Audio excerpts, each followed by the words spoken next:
In a recent video, I showed you how we built this pka demo folder here. So this is essentially just a folder that we created using Claude, where we ended up created a personal knowledge base with an inbox, with a team of agents and all this, and even having an interface just built for ourselves this way. So this is the current state of it. And if you haven't seen the video, feel free to watch it afterwards. There's no need to watch it to what I'm showing you today. But if you want to get to the same stage, you can watch the previous video. I will link it in the description below. And today I want to show you two things. First, how you back up your local folders so you can actually be sure that nothing gets lost, but also how you can access it from different devices this way, and even use Claude to access this local folder and work on it. So let's dive right into this because it's pretty easy actually. As we are working here on a local folder, we can use cloud services that you might already have. iCloud, Dropbox, Google Drive, OneDrive. So all these services allow you to have a local version of them. In my case, as I created this on desktop, it's already synchronized with my iCloud Drive. However, as you can see, there's nothing else when it comes to my real businesses on desktop. This is where I actually use Dropbox. So we have here the Team Paperless Movement Dropbox, where we have all the folders where we work together as a team. So for example, administration, accounting, right? This is where I upload the invoices and the accounting team can take over from here. But the thing that I want to point out here is that even that it is Dropbox and it is online, I can have this local version of Dropbox going on, which allows me now to decide what should get downloaded and what not. Because if I right click, I can decide make available offline or make online only. Because the thing is, we have, I think, more than 4 terabytes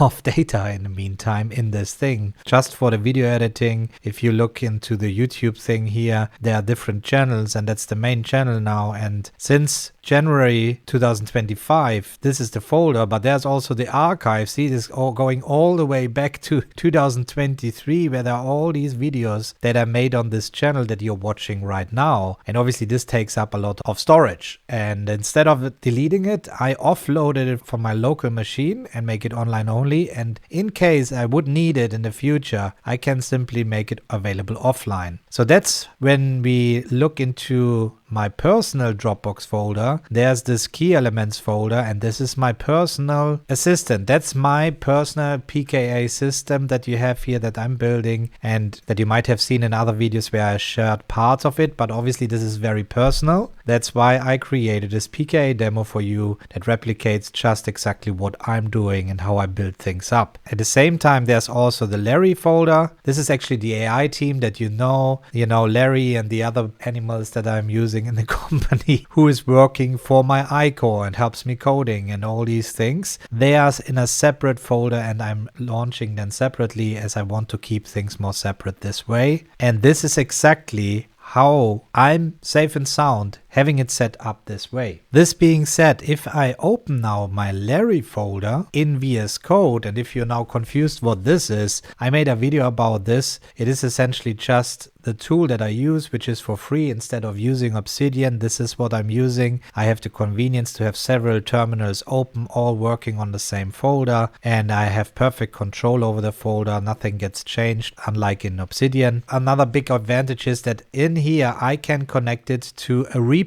And now you might, if you never heard about this, you might get confused. So I will make this simple. You might have heard about GitHub already, and this is something that coders used in the past a lot, obviously, and it is still the main purpose to use this. However, this also perfectly works with your agent setup. And why would you use something like GitHub in addition to using something like Dropbox or G Drive? Because you already have the backup. Well, the big difference is here I have versioning. So this means whenever I have any changes on my team, even also the changes inside my knowledge base and so on, those get versioned and I need to commit and push, that's how it's called, to my repo, which is on GitHub. So essentially you're just uploading things to your cloud storage, okay? And the thing is here, I can visualize this in this way here. I can always go back to any sessions. So you see how many commits I did, and I created to the very first thing, initial commit. It was 11th February where I created the very first Larry agent setup. And what this allows me is to roll things back if things are not working correctly. But also there's not even always a need to roll back, because you can tell your Claude, hey, a week ago things worked perfectly, but now things go off rail. Why is this? And this is where you allow now Claude to go backwards in time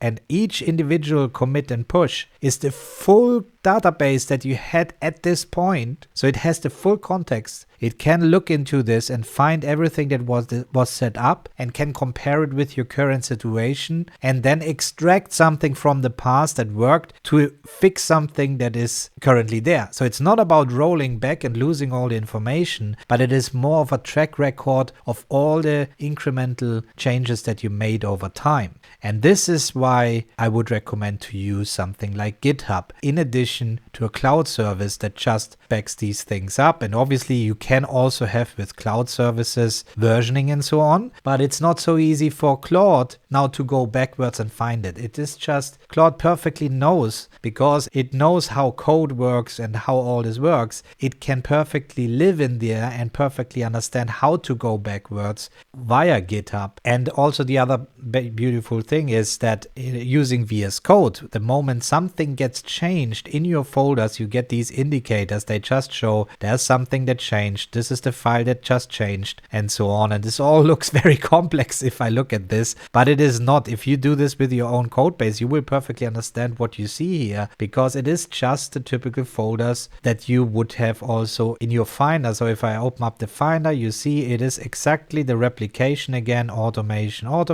BKM, and these are the subfolders and so on. And that's the same thing that we have here, but visually presented in a different way. If you're using VS Code and you wonder why does my things look different, well, in VS Code you can download extensions too. And for my case, I downloaded a theme, and the individual icons. I installed a VS Code icons things and so on. That doesn't matter if you want to get started and not getting overwhelmed. That's no need for you to use, but you can go fancy. You can make light mode and all these things. So I just clicked on this, and this is the source control. Whenever I or the AI team does any changes on my folder content, they will all line up here. So these are all the changes that were made. And if you open this, you see that this got deleted. So this is really very detailed information about what's going on in your folder and gives you much more control of what is going on. And I mentioned already commit and push. And all it does is you commit to these changes and you push it to GitHub, to your cloud storage. So what you essentially did actually is you created a new version that is now there. So you see now we are currently in this uncommitted changes, 147 uncommitted changes. So all I would need to do now, I open up Claude and I will say commit and push all changes in repo. So you don't need to say this. The reason why I'm saying this, I'm working on several repos with this team, so it doesn't get confused what I mean. So it knows it is meant this Larry repo here because it's called Larry, and it will now do this. Okay, so Larry is now checking out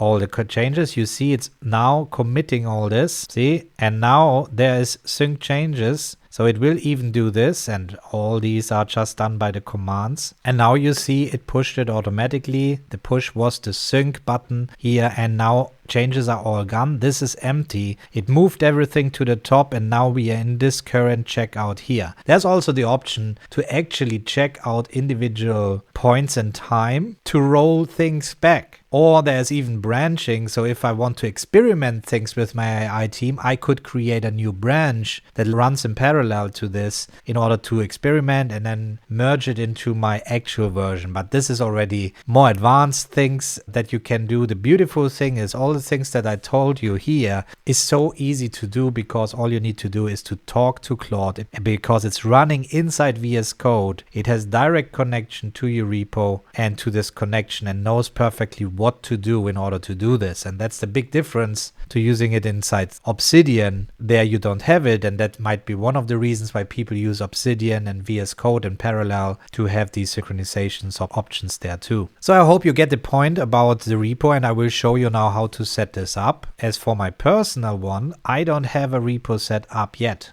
Okay, see, there's nothing. If I go here, there's nothing. So I could now click initialize repository. It shows you how to connect things together. And that's where I don't walk you through how you sign up to GitHub and set this up, because Claude will help you to do that. And it's really straightforward. So all I need to do now, I launch now Claude in my personal PKA system here, and I will just tell it to set up a repo for it. One thing before I move forward to understand is you can set up a local repo, a repository, as you have seen, right? That's something that can be just local only, and you already have this versioning without even the need to sync it to GitHub. But I prefer to have it synced to GitHub online, because this way I have another backup of the things going on. And as I show you later, it makes it even easier to access from other devices. So I could click here the button now, but I want Larry to do that, so you see it's actually working this way. Please set up a repo for me. I think, you know, it's very vague, and for these videos I really want to make it as vague so you actually see how far AI gets. And as I'm here in a German version, my PKA is in German and I'm communicating in German. It asks me now questions in German. So it's just essentially asking me if it should create a Git here locally, if it should create a new one online, or anything else. Okay, so that's exactly it, because if you're too vague, it will ask you follow-up questions. And if you really want to be sure, you would just use Shift Tab and switch to plan mode. You can also hit /plan in order to get in this mode, and then you say, for example, please set up a repo for me. And I also can say switch to English for this session, so when I share anything it will understand. See, and now as we are in plan mode, it starts already exploring and so on. All this we don't need for this example, so I will just tell it init repo here, and we'll sync later. See, it runs now git init, so it is in this folder, and it makes a git init and it calls it key element, and it says now lots of large data that shouldn't be tracked. Let me set up the repo with a proper gitignore. So the .gitignore is just information of the things that shouldn't get uploaded or the versioning being tracked. So this is not for you to track the images and things like this, because as you can see here, there's already more than 8 gigabytes in there. In the archives, it's 10 gigabytes. That's not what GitHub is made for. That's where I need to use something like Dropbox or G Drive to keep things in sync and backed up properly. But when it comes to improving my agents or building the interface like this, and you want to change something over time and you're not sure, this is where this becomes really a good thing to have, because now you can change things and roll things back if they don't work the way you like. But also the same applies to the AI agents that we create in this. Yes, so now it initialized it. See, it added now all the changes in here for initialization. Now it asks me if it should initialize, and I said yes, and now it's initialized. But again, still, it is local. If I go now to my GitHub and you look at this site, there are quite a few repos that are already uploaded, and they are all private. They're just to me, and there are different experiments and tools that I created and so on. And we see here is Larry. If I go in here, as you can see, it is just the same folder structure, and that's what people then think. It's so complicated if you download these open source things to work for you, and essentially all they provide to you is just some folders with some files in there. And this is where I always would be careful. You never know what was created there if you start using it, if it is just a niche thing. But here it is backed up this way. But what we don't see here is the key elements. There's nothing. So I can go back here and say now sync to remote, and it might do it now, and it does it now for me. So you see now it pushed it automatically to this repo, because what it does, it realized I'm authenticated as Tom Solid already, and it created a repo for me. So if we go back now to my thing here and I reload, we see now here here my key elements, and there we go. Everything is in here, and this is the folder structure. It already pushed it up. And now moving forward, it will create new versions that I can then check in the history here, but I never go to GitHub directly. I usually only interact inside here. I can check then the different versions and so on. So what's important here, in order to make it so easy to work, it makes it all for you. If you work with Claude inside VS Code, it will install a GitHub CLI. Don't worry if you get confused here. It just allows it to much easier interact with your GitHub, and that's it. And this is how you now have versioning set up for your local folder. So for the sake of this video, I show you now how we can do the same for our personal knowledge management demo. We said it's already backed up in the iCloud, so I can be sure that if anything happens here, I still have the backup inside my iCloud. However, as I said, for the versioning, we can now right click, services, new terminal at folder, and now I'm inside this folder with this terminal. I just show you the same thing that we just did in VS Code, but now just in a terminal, just next to this folder. So I show you it works there too. And I can say init git repo. And now you see it did it here too. It created this .git folder. It's done. Want me to create an initial commit with the existing files? Yes, please. And now that's the thing. We are not doing anything online. It's not connected to any cloud service yet. It is just local. And what this allows you is to have local versioning of your files here. Again, if you run into any issues with your agents and you feel there's something going wrong now, you now have the option to go backwards in time to find exactly the spot where it still worked. And now it done, it initialized it, it created this gitignore again, and all these details here, they just keep track of this local folder. And now again, I can say sync to remote, and now let's see what it will say. See, no remote configured yet, want to create one, public or private, repo name, private, doesn't matter. For the repo name, it will use the PKA demo. And now it created this repo, it gives me the link where the repo is accessible, and then commit and push. But you see, what is missing here is the easy overview of my Git status. The changes, they are not committed yet. So I would need to ask now Claude and so on. And that's where VS Code becomes so helpful. I will show you opening up this PKA demo. Here again, we have now the same thing, see, archive and so on. It shows here. And now we see already, it is already down here, the main branch. We see here, there's the first commit, initial commit. We have here access to the changes. All this is already set up, something we haven't had before. It is now there because we did it in this terminal. So you see, there is no difference. It is really just, again, local folder information .git, which is not showing here. You can set this up in the settings if you want to see it, but I don't need to see it. And this is where it keeps track of all these things. And this is what makes the VS Code really the all-in-one solution for me to not only create my knowledge base and so on and have access to the folders, but even manage these things like versioning via Git. Now, I tell you another advantage that you have now having it set up this way, because now you can actually use Claude Desktop. And now you might have seen already in the Claude Code here a confusing thing down here where we already see my key elements, Larry,